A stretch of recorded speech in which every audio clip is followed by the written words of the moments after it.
right now because I'm thinking of the time I bumped into David Letterman in New York. I was like, so that's filling my brain with the geek out moments. I know. I think I would be more geeked out if, like, you know, someone on the LA Kings walked on the set. You know, I'd be like, oh my God, it's Jonathan Quick. Yeah, hockey is sort of my geekery. The Kings, come on, we gotta get another cup. You should do. They would be good Hunkjägers. What? Hockey players, really good Hunkjägers. They would be. Yeah. Yeah, they're like the muscle. The Enforcers. The Enforcers, that's what I was looking for. Right. What's the Bash Brothers? Is the Bash Brothers? Is that in hockey? What's the Oh, the Slapshot? Yes. The Hansons, thank you. Yes. There we go. Putting my foil on. There we go. How about the Trailblazers? What'd you say? I'm from Portland. The Trailblazers. Oh, yeah. I've seen, you know what the best thing in Portland is? The Timbers. I saw a Timbers match. That was That is fun. fantastic. That's true.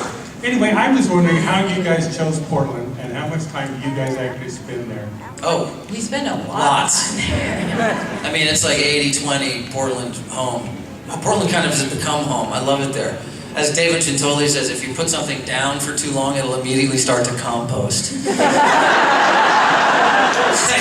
You leave your wallet on the bench and you turn around and it's turned into moss.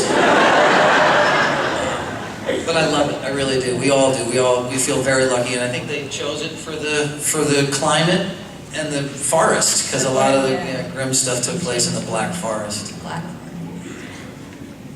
So, I was wondering how you like the Atlanta area and DragonCon, and where you can recommend this to other members of the cast to come enjoy time here with us. Russell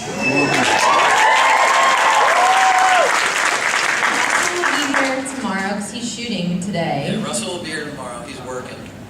And a lot of, because of the holiday, I know a lot of them had plans this weekend already. Yeah, a lot of them had plans. I mean, it's the schedule. It's just lucky that we weren't working Thursday and Monday. We all have off because it's Labor Day. So it's just really schedule specific. But trust me, we're going to come back and tell them how awesome it was.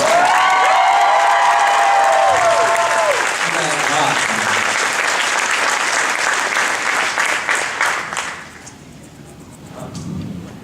Okay.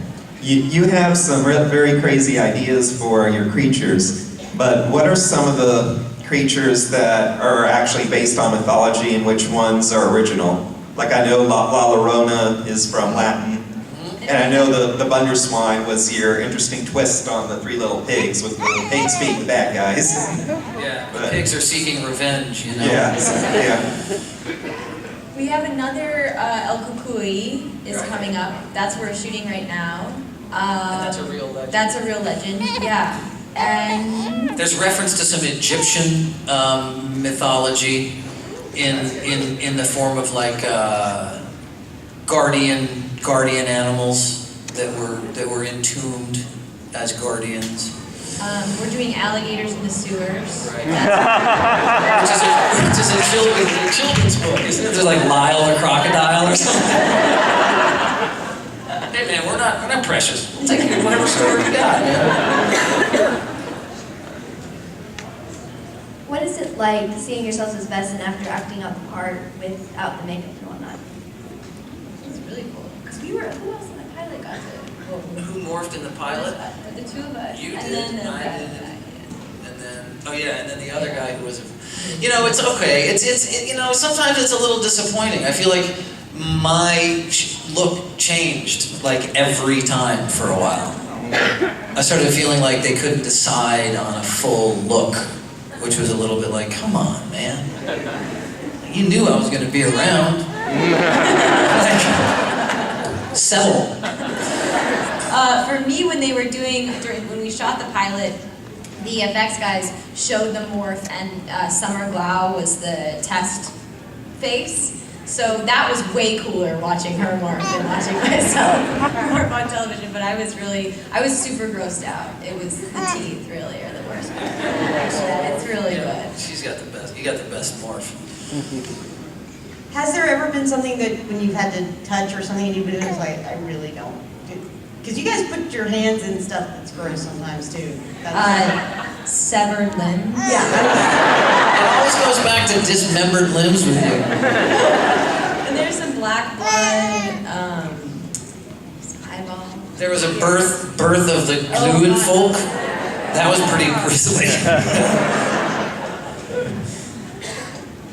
I was wondering, what aspects of your characters do you like the most, and what aspect do you like the least? The most, I like that Adeline really has no sympathy or empathy, so she's able to do just whatever she wants. She's sort of like a walking id. Except now, without her powers, she's become human, which is more difficult. But that's the most fun, it's just kind of freewheeling emotion. I think I just like the way Monroe's mind kind of works. Bounces all over the place, but when it settles on something, it just bores into it all the way. And sometimes I wish he were a little bit more assertive in his human life, but that's why he is who he is, so, you know. For Monroe, is that your first name or last name? I'm sorry, what? Is Monroe his first name or his last name? Why can't it be both? No, it's just Monroe. It's like Cher. No second name, just Monroe. As far as I know.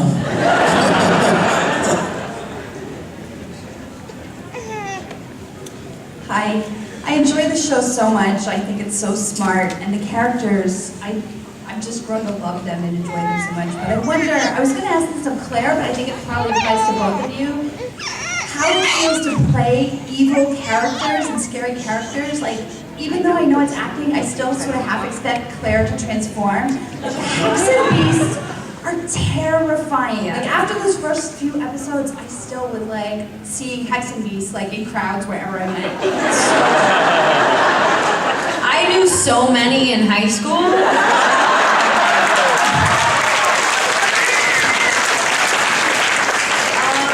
I will say for Adeline, her evil, her meanness is only going to get worse before it gets better, based on what we've shot. But I know, as far as like how it feels, you mean, like to.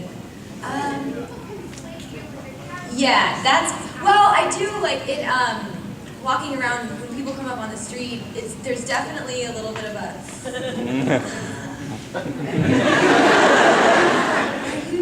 and then it's fine, but, yeah, I mean, I find that of characters that I watch where they play real psycho bitches, where it'd be like, oh, that person must be awful and hate her children, and like just whole stories go on, so, yeah, I don't like that, personally.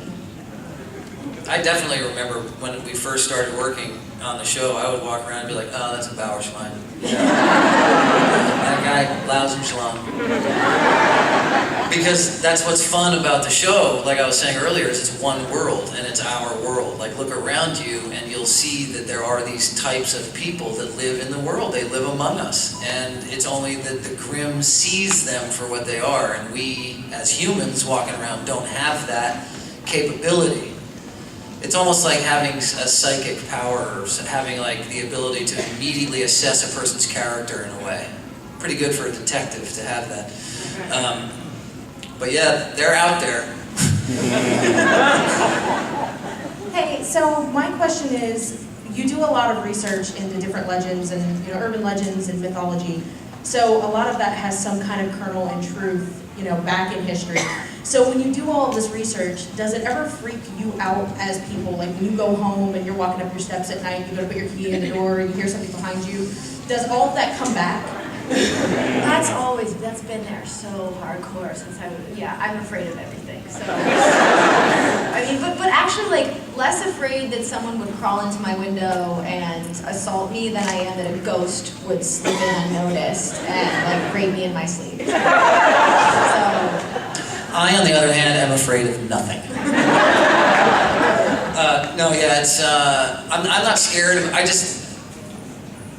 I'm not scared of that type of thing. I'm scared of the human psyche, of what's in it, that people don't know how to deal with. Because that's why we have war, and that's why we have murder, and that's why we have all this stuff, because humans can't handle their own shit.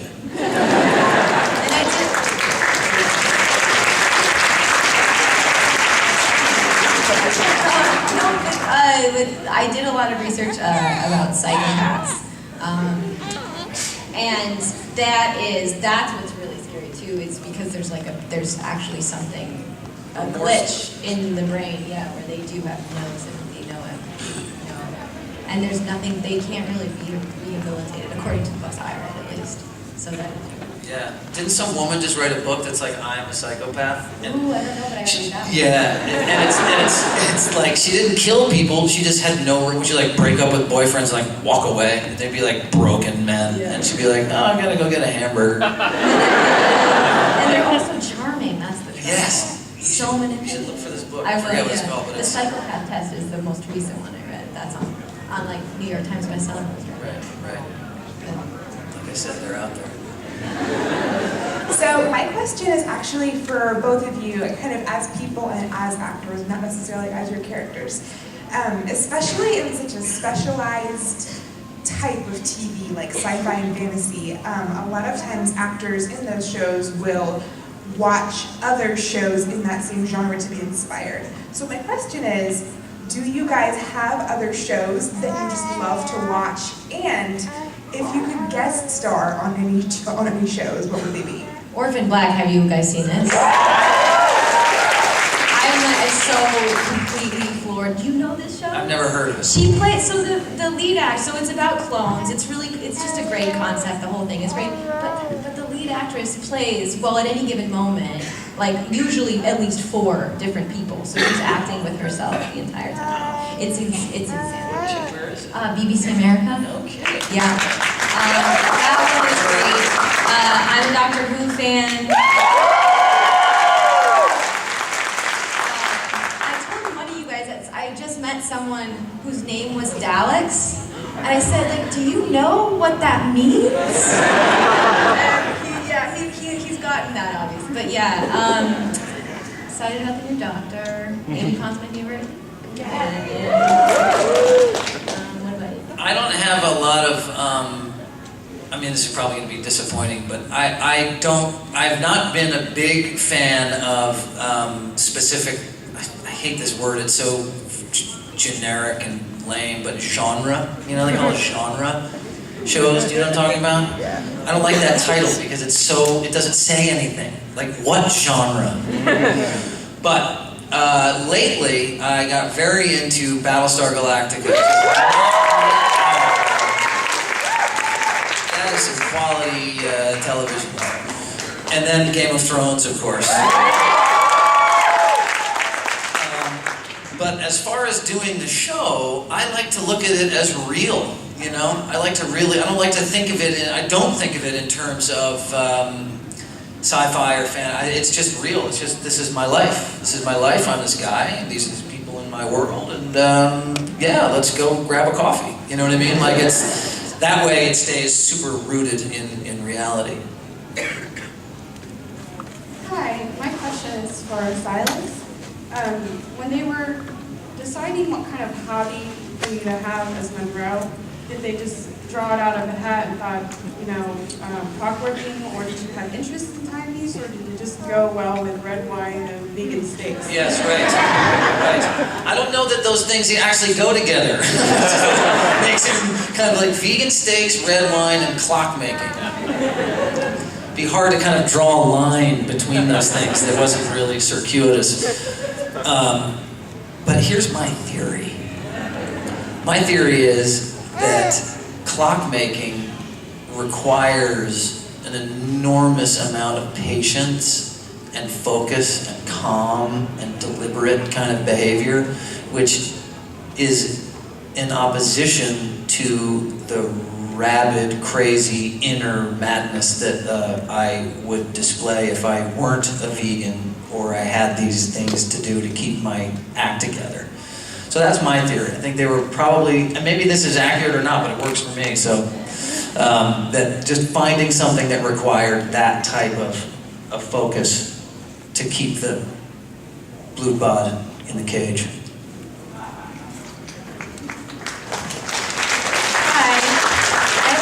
Both of you.